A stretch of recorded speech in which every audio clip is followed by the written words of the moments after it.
Hello, guys. Let's do another live. Have a chat, spend some time. See if we can get some people. Go to spare hour. Chat all things cybersecurity. Make sure we're live on all the platforms.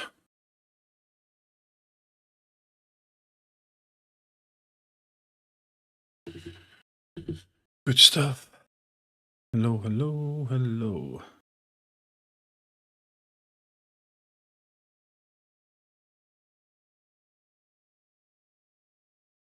Not sure what that means, Kuman.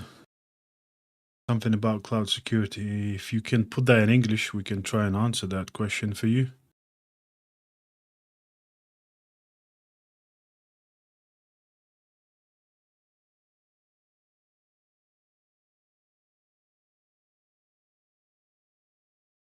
Yeah, of course. Cloud security is one of the best for the future because most of the organizations are, are either on the cloud already or are moving towards the cloud. So there's lots of organizations having cloud transformation programs. So yeah, cloud is great for the future, definitely. What coding language? Well, for cybersecurity specifically, I think Python is the best. If you go into engineering, if you go into any kind of those fields, Python is used to build automation, build tools for pen testing and stuff like that. So you're not gonna find any much different languages or in that space.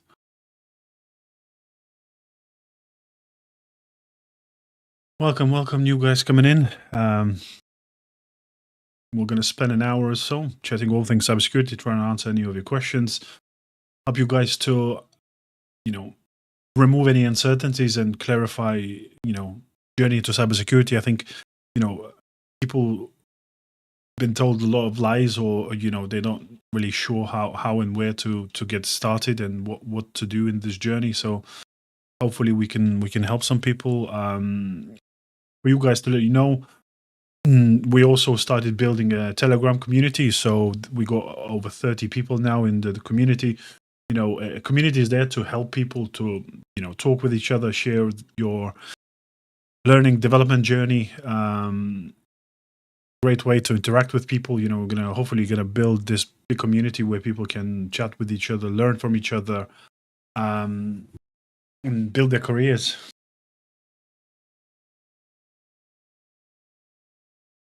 Well, you're not necessarily okay. The question, just so everyone's aware on all the other platforms, how would I break into cybersecurity as a girl doing A levels but doesn't do any STEM subjects? You don't need any STEM subjects.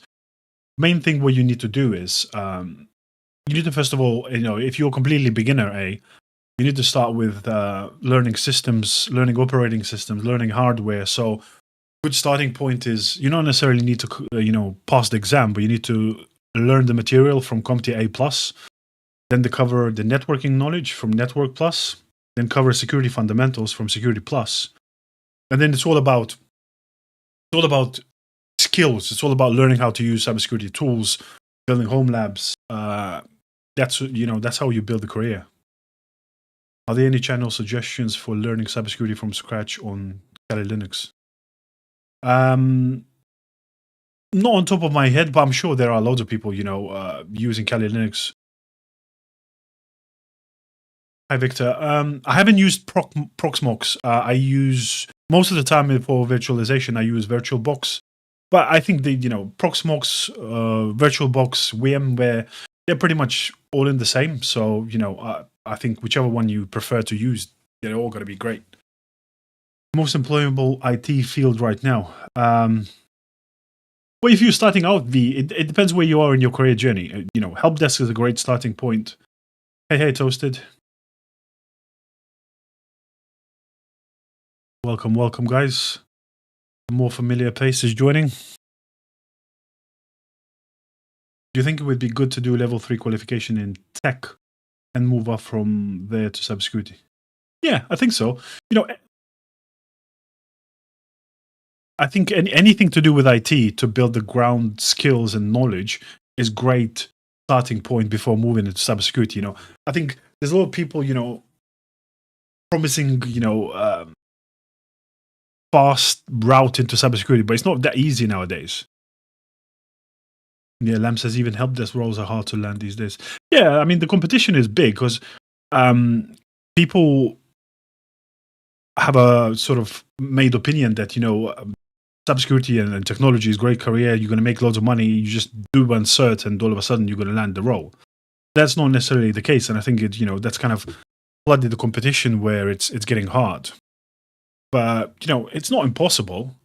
I always say you're not going to land a role in like 2-3 months. You can't just some people I see on social media saying oh, just do 3 certificates in 3 months and you're going to land a role straight away, and that's not necessarily the case. It took me 8 months when I started career 10 years ago. 8 months of studying pretty much 5 hours every single day until I got my first role. But I went straight into cybersecurity. I didn't go into IT field. I'm transitioning from IT auditing to SOC. Your video has been helpful.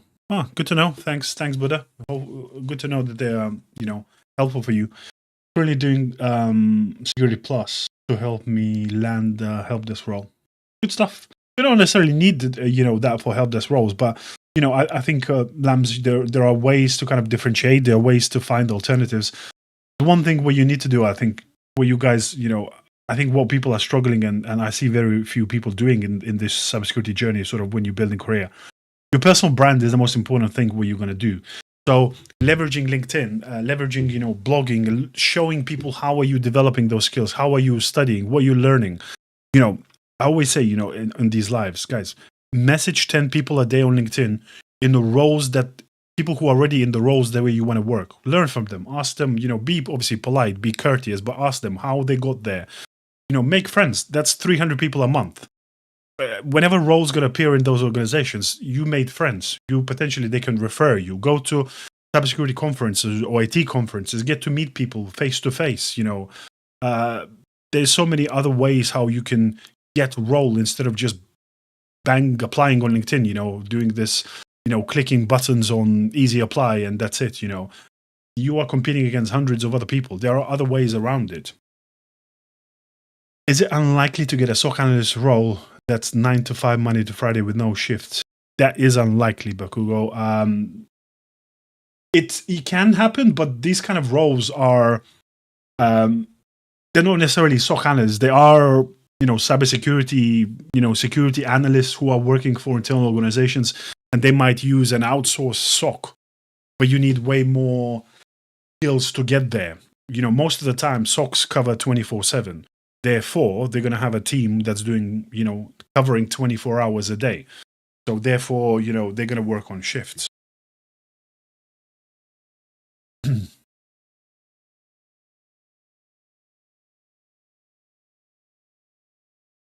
Yeah. Yeah, you hear correctly. The entry level jobs are hard. They require a lot of work, there's a lot of stress. And I think that's why, sometimes people are put off by it. I think the hardest cybersecurity job that you're going to do is the very beginning of your career. Well, you need to learn a lot, because what you guys learning on courses that's not even, that's theory. When you get into the job, there's going to be a big, massive learning curve. But things get easier as the more skills, the more experience you're going to build. I find it so hard to choose what path to study. Doing an internships in WegSec, but cyber is so broad. Yeah, it is broad, and that's why I always say to people, people always ask, how do I break into cybersecurity? There is no such thing as breaking into cybersecurity. You have to do your research. You have to figure it out, what roles exist, what attracts you, what best lends to your skills and your personality, because there are, so many different paths, and you can't there is no one single path for the cybersecurity as a whole. You have to figure out what you want to do in cybersecurity. Why do people overhype cybersecurity? I don't think people overhype. I think, I've said there are people who maybe do, but, cybersecurity, I think, is a great career. I've been in cybersecurity for 10 years, and I think that's the best decision I made in my life. It's not for everyone, certainly. Cybersecurity is a field where you need to continuously learn, continuously develop.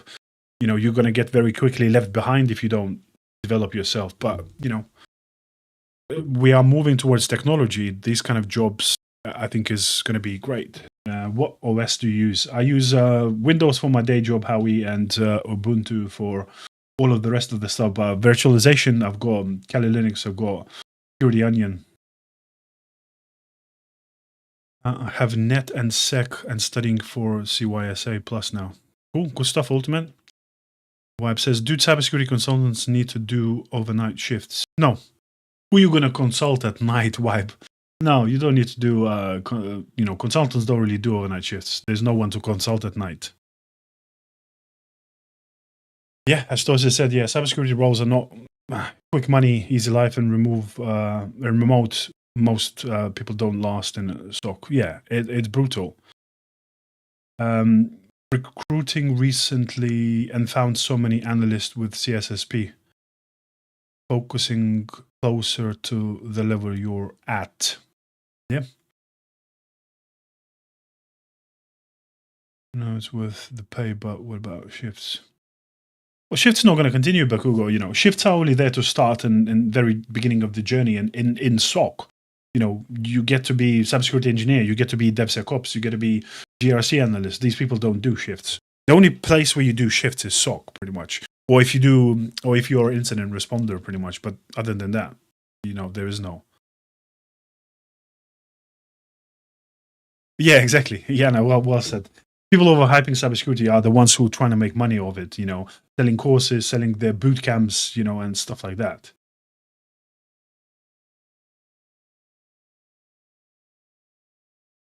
I feel you. It's, AA says most of us got a uni degree in cybersecurity this year, and every single one is struggling to get an entry. Yeah, because, and I say time and time again, I don't recommend people doing a cybersecurity degree. And cybersecurity degree does not guarantee you getting a job.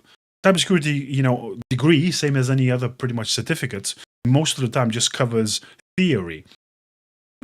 Just getting degree doesn't mean that you are prepared to do the job and know the skills, the tools that people use in the cybersecurity industry. So, you need to develop a lot more than what you learn in university. I interview people, people think that, I've got a cybersecurity degree, so therefore Security Plus is beneath me. And, it doesn't make sense.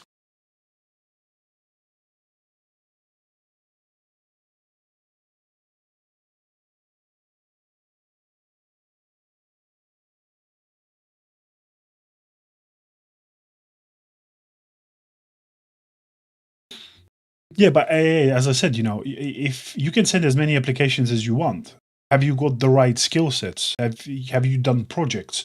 Do you know how to use SIEM, EDR? Do you know how to do vulnerability management?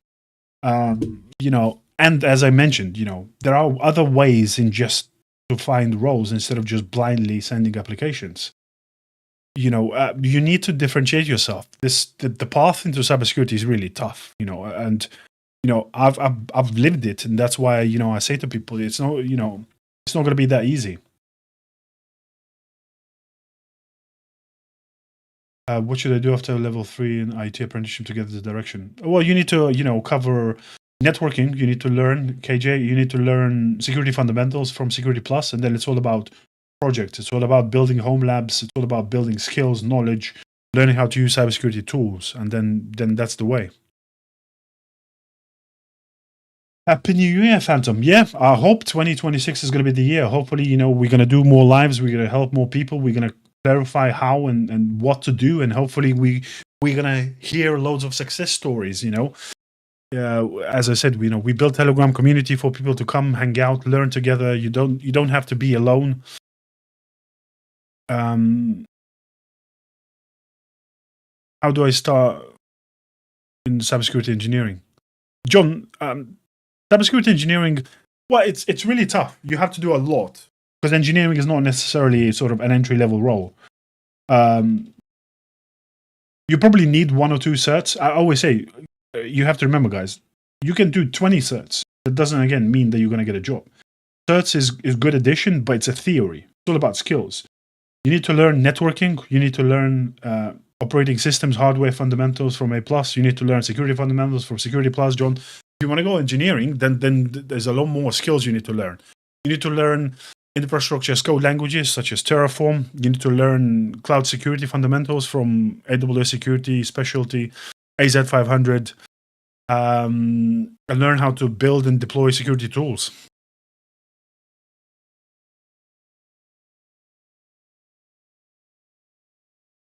Yeah, but that's what I'm saying. It's not about certificates. You can get 10 certificates. There is no one certificate that's going to get you the job.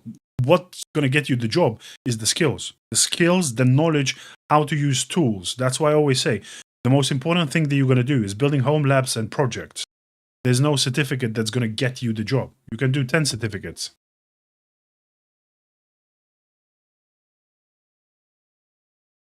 Trying to get my first tech job, just done my CompTIA A+. What's your advice? Well, Ibrahim, next you need to do Network Plus and learn networking. It depends what kind of tech job you want to get as well. It really depends on the path you want to go. So, the answer always depends. There is no just a tech job.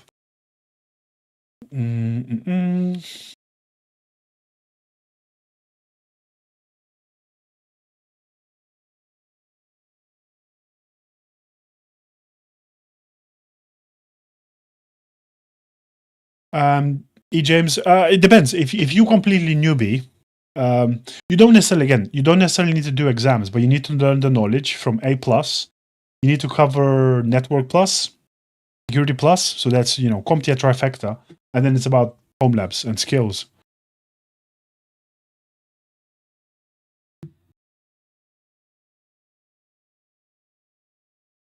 Exactly, Toasted. Yeah, certs teach you the theory. But home labs projects teach you the actual skills that are the most important part in landing a job. Test out certs mean anything? I have never heard about test out certs land, so I'm not sure what it is.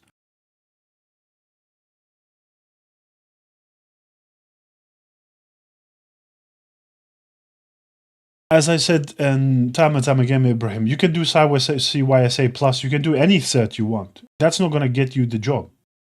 What's going to get you the job is learning the skills, is learning how to use security tools. Do you know how to use SIEM? Do you know how to use EDR? Do you know how to use and investigate security incidents? Do you know how to do vulnerability management? Do you understand how to prioritize different vulnerabilities for patching? Do you understand what's the cyber incident investigation path and how to determine false positives between false negatives and stuff like that? You can do, as I say, you can do, guys, as many certificates as you want.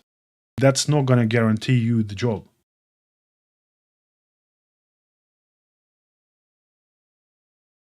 And yeah, as Toasted kind of says as well here, I often get a lot of questions about, what's the best free certificate? What's the best free, this and that?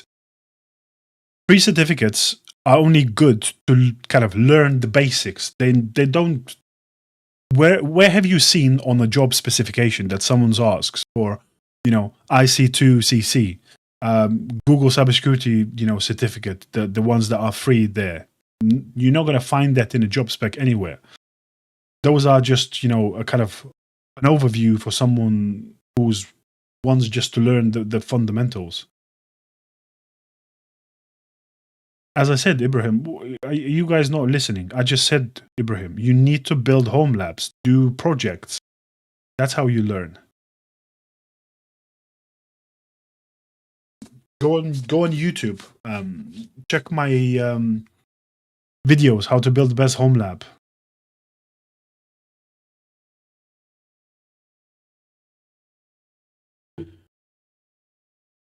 I've been taking them in community college. Believe they are under CompTIA.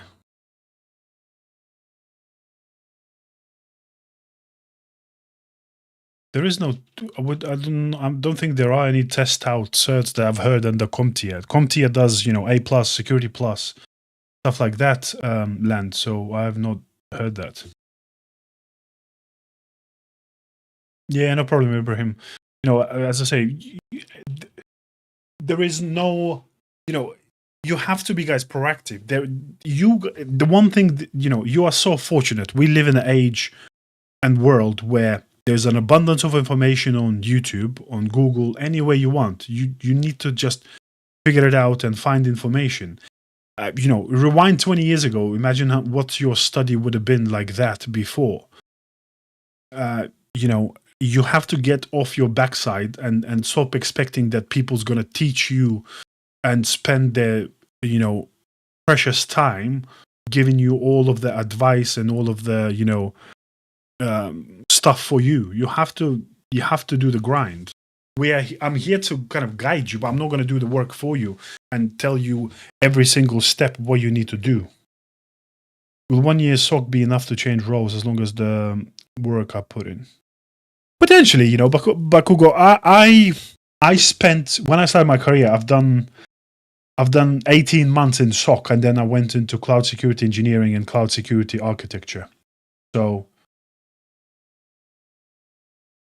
you can. It all depends, how quickly you're going to learn stuff, what SOC you're going to end up. Because I think the best thing is, if you end up in a big organization or bigger organization that has big teams, you potentially you are in the SOC. But for example, if that company has security engineering, has GRC, you get to chat, interact with those people, and you get to learn from them. So it helps you develop skills much quicker. And as long as you grind, show intent, you work outside, you spend time outside work developing skills, knowledge, anything's possible.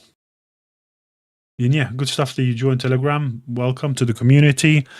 We're going to keep growing. Hopefully we're going to get some more people who want to learn, who want to work together, study, and share ideas, knowledge, labs, and stuff like that. So yeah, you can find help and develop those skills needed.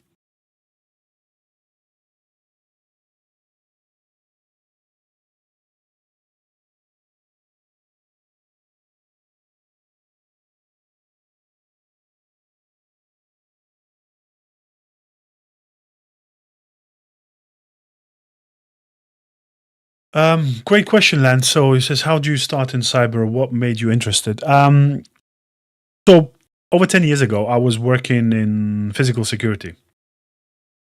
But I quickly realized that in UK, you will not be able to get any physical security leadership jobs unless you have been in UK Army. So I knew that that's not possibility. So I needed to I wanted to transition to use some of the security knowledge that I had, but merge that with technology, and kind of cybersecurity appeared as a great choice. So, I spoke with people. I found a great mentor.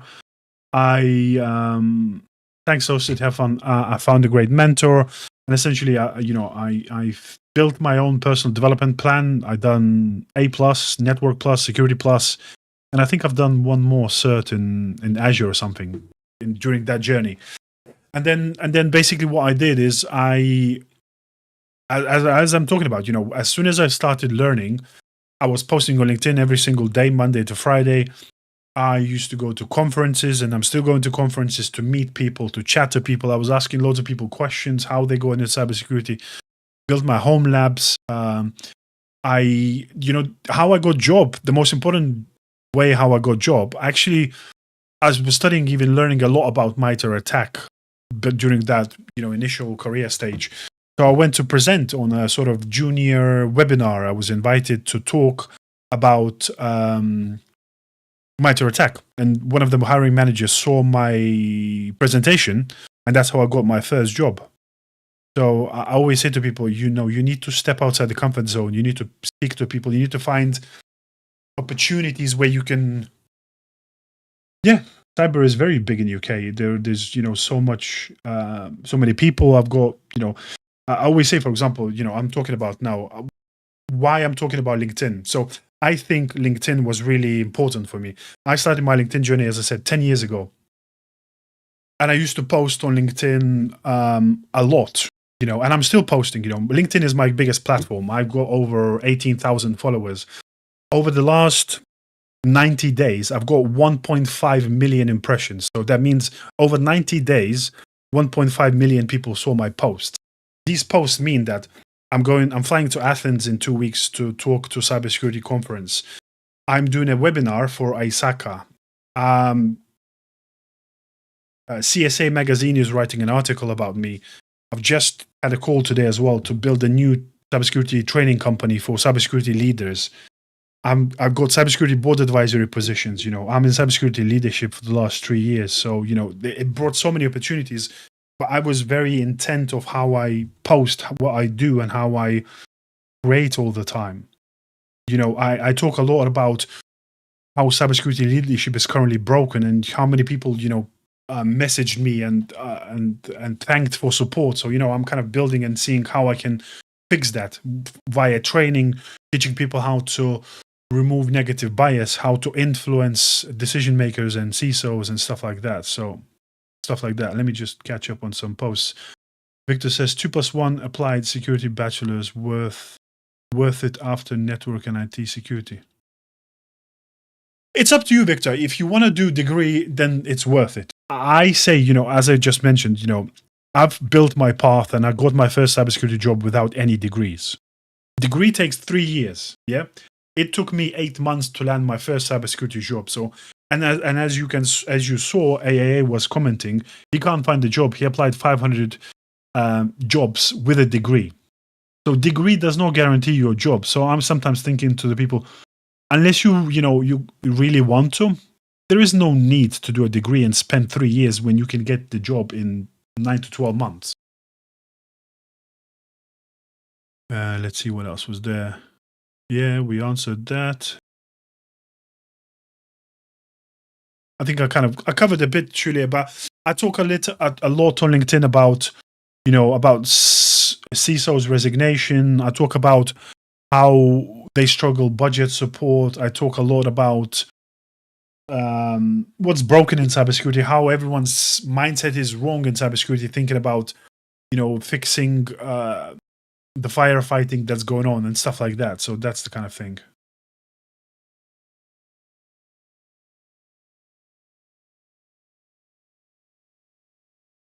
I'm going to get back into the schedule, Jerome, because I kind of been doing bits and bobs, obviously, because there was Christmas, New Year's. But normally I go live every Wednesday at 7 p.m. I'm going to, this is kind of prompt because I just had a spare hour, but I'm going to, normally I post, Jerome, you'll find on my bio, I create events before I go live.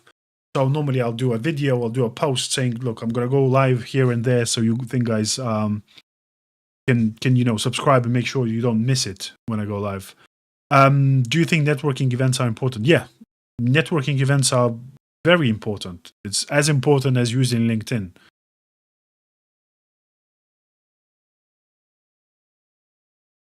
From 5 years IT support experience, what do you think is realistic salary for my first SOC cyber role in London? I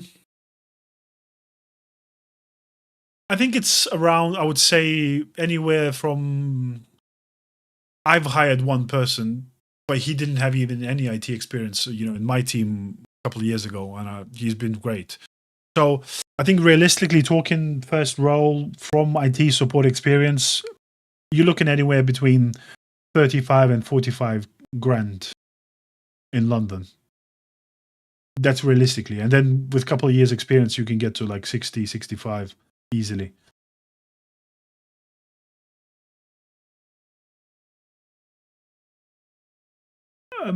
You can. Actually, I always say, I'm not going to say definitely don't do a degree. If you want to do a degree, you're obviously going to learn something. You're going to have fun, and university is a great place to spend, learn people, and find out stuff. But yeah, as you say, when you do a degree, it's important that you put in an extra effort in building skills, home labs, and knowledge, and understanding tool sets outside of just what you're going to learn in university. Because university, unless you're going to look for like internships and like graduate programs, degree is not going to be enough to land you a job.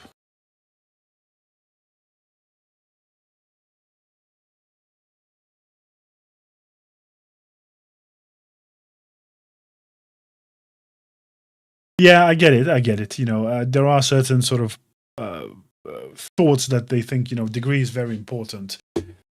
Um, yeah, I understand, Victor. Some companies, yeah, I understand they want a degree, and there is a stigma around that. But again, from my as a hiring manager perspective, as I hire people, do I want to hire someone who has a degree or someone who has skills? It's no brainer choice. Like, I don't care, what degrees and certs you got. Can you do the job? And chances are, if you just got a degree, you can't do the job unless it's a very entry level graduate job where you're going to be taught everything from zero. You probably can't do the job. And the problem is, Victor, as well, as we're talking, if you're just applying, then yeah, obviously HR and ATS screening systems, they're just going to reject you for not having a degree. But as I say, if you meet hiring managers, if you meet people, if you get referred for the roles, that means it doesn't matter. They're not going to look at those requirements. They'll look at your skill set. It doesn't matter that you don't have a degree. You can go and find ways around it.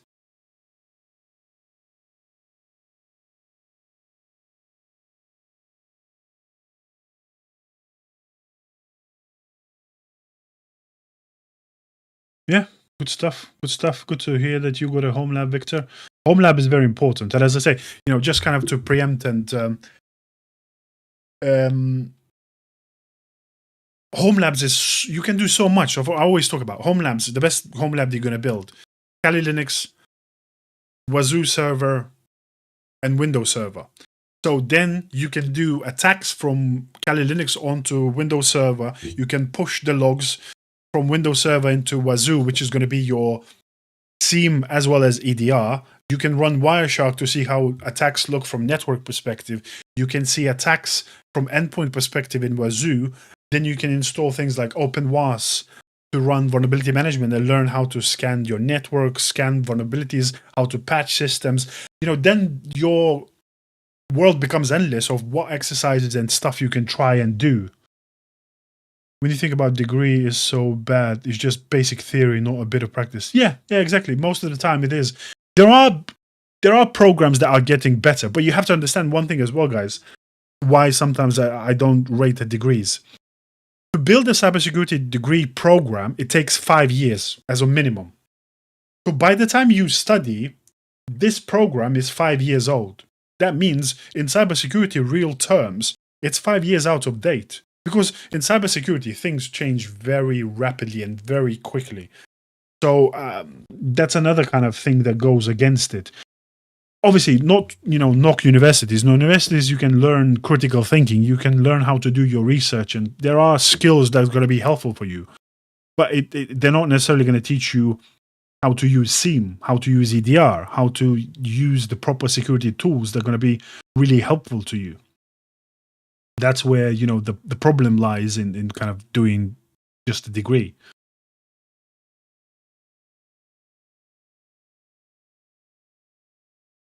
Yeah. Do we need to be perfect in coding for cybersecurity? No.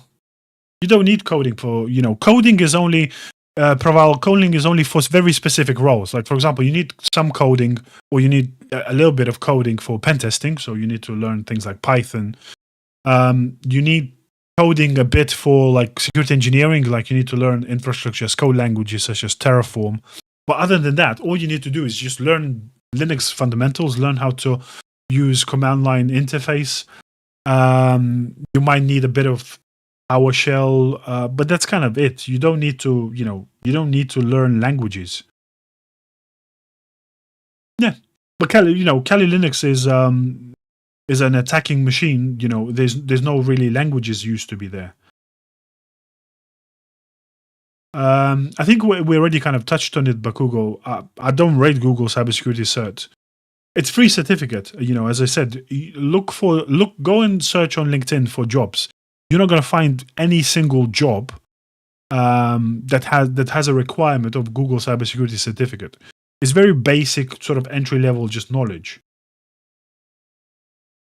Yeah, Praval, as I said, pen testing is the same as ethical hacking. So yeah, you probably need some Python knowledge to be able to build automation scripts and stuff like that. But that's pretty much it. I kind of had loads of arguments about CCNA land. I think for cybersecurity, you don't really need CCNA. CCNA is for networking, but you have to understand one thing. You need to learn just networking fundamentals. CCNA goes quite deep into networking. And CCNA is obviously from Cisco. That means it's pretty much predominantly built for Cisco networking hardware. In this day and age, where most of organizations are moving into the cloud, there's very, very few organizations that use still Cisco hardware. Obviously, there are still organizations, big mass organizations that have on-premise firewalls, but that's becoming outdated. In the cloud, nobody's using Cisco firewalls or Cisco hardware or switches and stuff like that.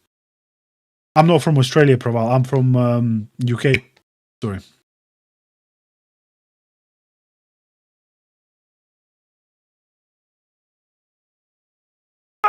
Bakugo, if you think it helped you and you found it useful, don't drop things halfway through it. It's going to be useful for you one way or another. It obviously goes into depth and teaches you networking probably beyond what you need in cybersecurity. Because CCNA is developed for networking engineers, but continue, finish it. You don't need to do an exam, but at least learn the material. I would say, Security Plus, I would say, yes, you need to pass the exam because it appears in most of the job specs. But CCNA, knowing the knowledge from it, is going to be helpful. There are a number of things you can do, Julia, from terms of learning about it. You can do CCSP, which is kind of cloud agnostic cert, or you can go down the, whether it's AWS or Azure route. And, Microsoft, for example, has plenty of material on Microsoft Learning for free to just learn the basics and then, go up and up through various certificates. Obviously, for security, AZ500 is good to learn and know because it covers all of the Microsoft security tools in the cloud and on-prem. SC200 from Microsoft specifically for SOC analysts are great. Do cybersecurity people work on WhatsApp a lot? No, they don't, Vibe. Why would they work on WhatsApp? Cybersecurity, you communicate, definitely not on WhatsApp. WhatsApp is, unless your company uses WhatsApp Enterprise, but most of the time you're going to communicate on stuff like Teams or Slack, or you're going to communicate through tickets on Jira and Confluence and stuff like that. Hey, Hamzi.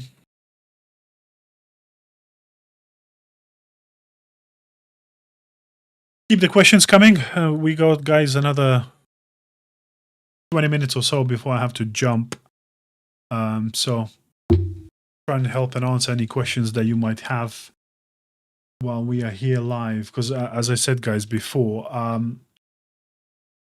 get so many, comments and DMs that, I don't really have time to answer all of them. So therefore I do these lives to kind of help you guys. Would you think is the next rising sun technology in cyber, like in the next 5-10 years? It's impossible to predict, surely, at 5-10 years. I would say, predicting 1-2 years is enough. But in cybersecurity, I think there's a couple of things. Most organizations are going towards AI. So cybersecurity tools that can scan development pipelines that can understand AI and AI build code is going to be very important. DSPM, so data security posture management tools that can detect, for example, on browser extensions can detect that people are copying sensitive information and putting into ChatGPT, Claude, or Perplexity. That's going to be very important. And they are using AI tools to mark sensitive data, do data discovery and stuff like that. That's going to be very important. Another thing that's going to be very important in this day and age, average organization now, one person, it has 80 machine identities, like API keys and machines that use identities to access databases and stuff like that. And I always say in security, you can't secure or protect when you don't have visibility. So having tools that can bottle up and showcase these machine identities. What access do they have? What are expired, and how we can prevent them from leaking is going to be very important. MP, who were your role models going into cybersecurity? I had a few, but the main one was a person called James Bohr. He was my first mentor, and he taught me a lot. He's running his own cybersecurity company, but he's been very knowledgeable, and he was very intent how he helped me, because he never used to give me a straight answer, if you know what I mean. He used to guide me into how I do research and how do I find out myself answers to those questions instead of just answering. Yeah, he's definitely on LinkedIn. You'll find him. James Bohr, Bore. Do you think all the companies will move to the cloud? Like 100% of data will be? I'm not sure if it's going to be. There's definitely not going to be 100%, Julia, because, for example, companies that run crypto companies that run trading houses, like companies that do market trading, they build stuff in a private cloud. They got their own cloud, so they're never going to go into stuff like AWS or Azure, because there's way too much risk. There's way too much availability that they need, and they can't rely on them being up 100% of the time. So yeah, it's not going to be 100%. I think 100% of organizations is going to be at least hybrid, because some organization will still going to have some on-premise environments, and it's very hard. When you're like massive organization, like pick something like JP Morgan. Imagine the size of JP Morgan and how much stuff they got. The projects moving stuff into cloud, they can't move everything. I think they know they move bits and bobs of their organization into the cloud. Same as, for example, BBC. BBC is like completely two different organizations. I know people, and I know CISO of BBC. I know some people, security architects from BBC. So the BBC that does the broadcasting, the like TV channel, they're very old school, very on-prem. But BBC iPlayer is completely different organization. Everything's on the cloud. Everything's super new and mature. Victor says, can you land a job if you have some certs and have one AI certificate? No, you can't, Victor. As I said, certs will not land you the job. Skills are the ones that are going to land you. You can land a job with 0 certificates. If you got great skills, you know how to showcase them, you know how to find referrals, how to reach and meet hiring managers where you're not just blindly applying, it's much more likely that you're going to get a job with great skills than with great certificates. I'm glad to hear that, but as you guys learning, that's the goal. I always say, to people, there's been some great and tremendous people who helped me in my career when I started out, and they never asked of anything from me. And I always am believing in giving back. So hopefully, guys, your career is going to be a great success. You're going to find the jobs that you love. And all I'm going to ask from you guys, that you help out people when you become successful, and help others to break through and cover those uncertainties, and teach people how they can build their successful cybersecurity careers. That's all we can ask.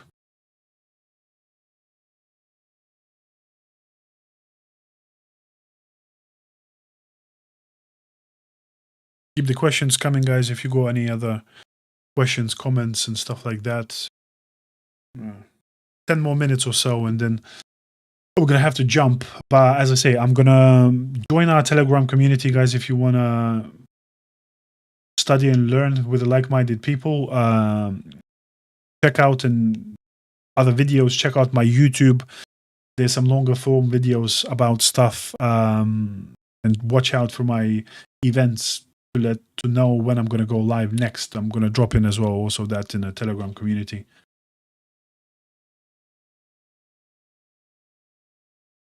Is SOC analyst different to cybersecurity analyst? Yeah, they in some ways they are a bit different, Bakugo, because cybersecurity analyst potentially does a bit more than just cover the SOC. And cybersecurity analyst normally is someone that works internally for organizations. So, for example, like in my team, I've got 2 cybersecurity analysts. I've got a senior one and a sort of mid one. But we don't run a SOC as such. I've got a company that runs my 24/7 SOC, but my two cybersecurity analysts are the ones who are constantly talking with a outsourced SOC. They are constantly, refining cybersecurity controls. They are refining tools and stuff like that. But they're not necessarily be the first ones to respond to an incident. That happens with the external party. But an external party, when they find an incident, they will communicate with my guys and walk through the investigation and make sure that, whether it's false positive or what's what. Can you explain the types of pen tester? Well, I've never heard of really kind of different pen testers. I guess there are people who specialize and have more skills in specific. I've been in the game for 10 years and in cyber leadership over the last 3 years. Can you explain the types of pen tester? Well, I don't think there are different types of pen tester because, for example, they probably are, maybe are specializing within the kind of organization. But, I don't really have in my team pen testers. I always use external pen testers. So I give them the scope, say, here's a web app and test web app. So normally they'll test the web app and they'll test the APIs behind the web app.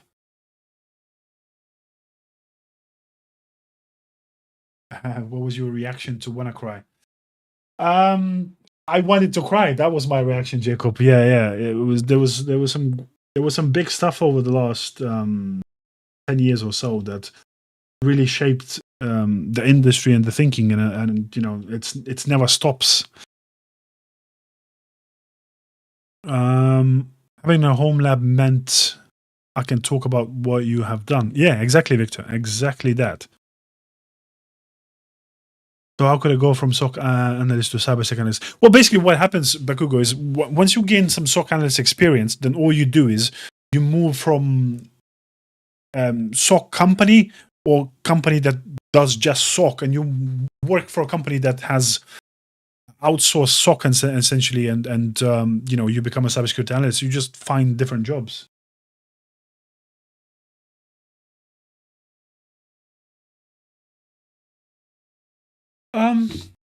I think, Jacob, I don't think botnets are really something to be feared of, because botnets are, they're just essentially doing DOSing attacks. So, as long as you got a reasonable WAF, or you got Cloudflare and Akamai and stuff like that, bots don't really do much. I think the bigger problem what I see is actually been just recently into SANS conference, and they were talking about, there is term APT, but what they call now is called AP teens. So all the latest, like, Scattered Spider and all of those organizations who are actually, teens, but they are English-speaking teens. Not like, Russians, for example, they never attack Russia. Chinese never attack Chinese. These are English-speaking American, Canadian, UK people who are attacking our own companies. And they are great because they are English-speaking, so they use social engineering skills. They use old leaked passwords, and then all they do is just call help desk to reset password. They use AI to change their voice to an 18-year-old girl, because it's so much easier to get through if you're trying to help an 18-year-old girl. So that's what's much more worrying to me.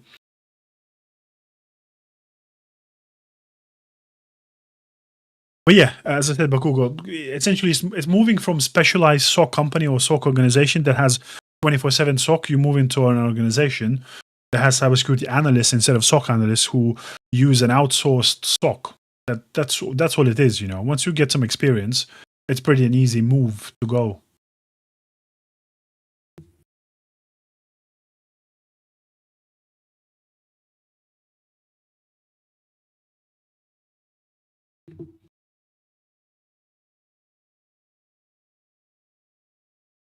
Yeah, no problem, Bakugo. Let me know if you guys got last couple of questions. I've got 5 minutes or so to hang out with you guys. What are all your takes on bounties paid by some sites? 200 USD for XSS or RC 500 USD, and company has $1 million worth of customer base. I think I think companies obviously trying to get this stuff for the cheapest. I think it's about playing around with these stuff. I know people who play around with these, bug bounty platforms and moving around between HackerOne, between Bugcrowd and stuff like that, find the most lucrative ones. There are obviously, companies like Apple and all of that really pay well, and there are the ones that don't pay as well. So I think it's about, the thing is now, if you think about XSS, it's not a difficult thing to uncover, and that's why they paid less. Logic flow attacks, sort of 0 days where the CVSS score is kind of 10. Those are way more dangerous, and I think that's why the payment are allocated for that. So I think people normally who do bug bounties, they specialize in one specific thing and they get really good at it, so they can find a lot of those things, and then they can make some decent money. What is Shula say? This has been in my mind all day. Can you explain the difference between encryption, encoding, and hashing? So encoding, basically, you are encoding the data. It's encoding and decoding it could be very easily done. Encryption, you are essentially protecting the data using the key, and hashing is basically what you do is hashing is not how to explain it properly. I forgot some of these old school terms, but hashing is a way to protect integrity. So, for example, you can take a file and take a hash of it, and then you can send someone the file, and then you can take a hash of it again to make sure that the file has not changed in the journey. So hash essentially is always the same length. Whereas encoding, you encode every single bit of the file. So encoding is as long as the file. And encryption is obviously as a way to protect the data and encrypt the data. Hopefully that makes sense. But you can guys Google there is Security Plus questions. I don't know if I covered that in my YouTube video, but yeah, it's pretty common question that it appears in all of those Security Plus questionnaires that you've had on Google.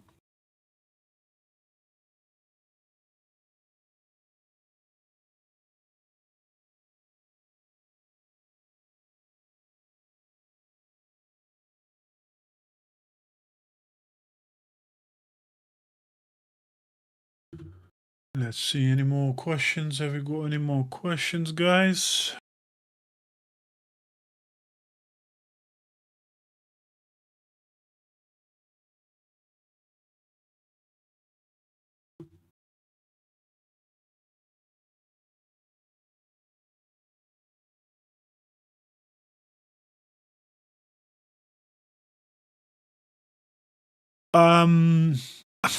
Really, I wouldn't really trust free practice exams, for Security Plus and Network Plus. Jump on Udemy. I love Jason Dion's material. So Udemy courses are normally, I think they are like $13. They always do sale, but you can get 6 security practice exams for like $13. So I don't think that's a lot. That's a lot of money, and I think they are the closest thing to a real test. And I always say, get Jason Dion's practice exams. Once you are sort of getting 80% plus consistently through those exams, then you are ready to book the real deal. That's how I would gauge stuff. Amazing. Good to hear, Mr. Fresh. Congratulations. Great stuff. It's amazing always to see great stories of people, passing their exams, preparing, grinding. Those people who grind. It's Jason Dion, and the platform is called Udemy, Udemy, and the person is Jason Dion.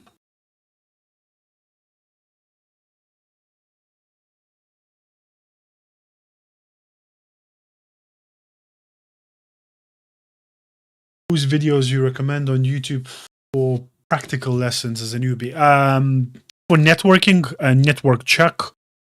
For security, Professor Messer videos. John Hammond for all of the news and other stuff. What else is there? I think that's kind of the main 3. Hey, Anonymous, welcome. You kind of joined near the end. I'm going to finish soon, but welcome back. I'm going to create some events for next week, so guys, we're going to do some stuff. Yeah, John Hammond, yeah.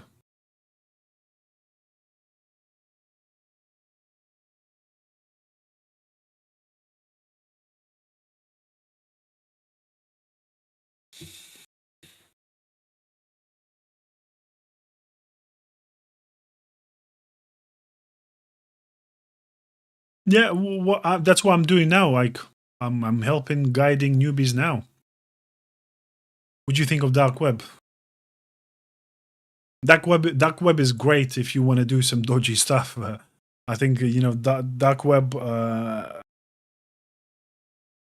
There's always two minds, but dark web is leads to dangerous stuff around. As a cybersecurity professional, your integrity should be intact.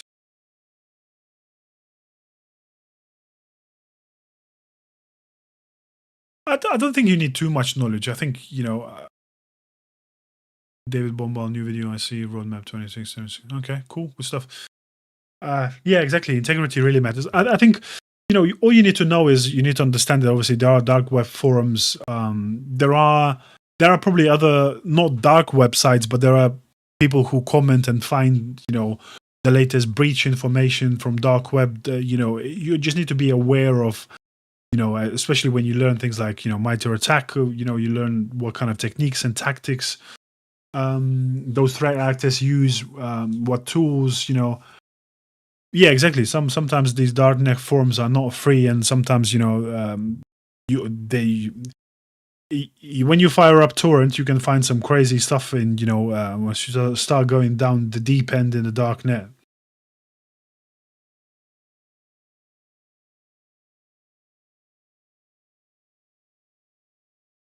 Yeah. You can buy vulnerabilities 0 days on darknets. You can buy all kinds of stuff on darknet.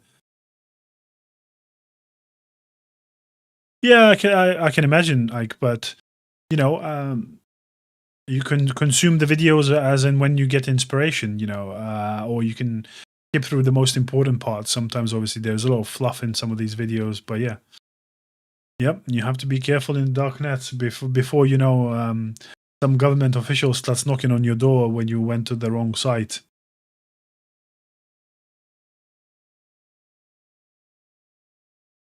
But yeah, guys, that's pretty much my time. It was amazing, as always, hang out with you guys. It was pleasure to share some knowledge, talk a bit about cybersecurity, guys. Hopefully you learned something. As I mentioned, again, join our Telegram community. Look, guys, for the next events when I go live next week. I won't be live on the weekend. I'm kind of going away. And yeah, I'll catch up with you guys next week. Have a wonderful evening. Have a great weekend, guys. Hopefully you're gonna have something fun. Hopefully you're gonna learn some more. And hopefully, 2026 is the year that you're gonna find your cybersecurity job. Catch you later, guys.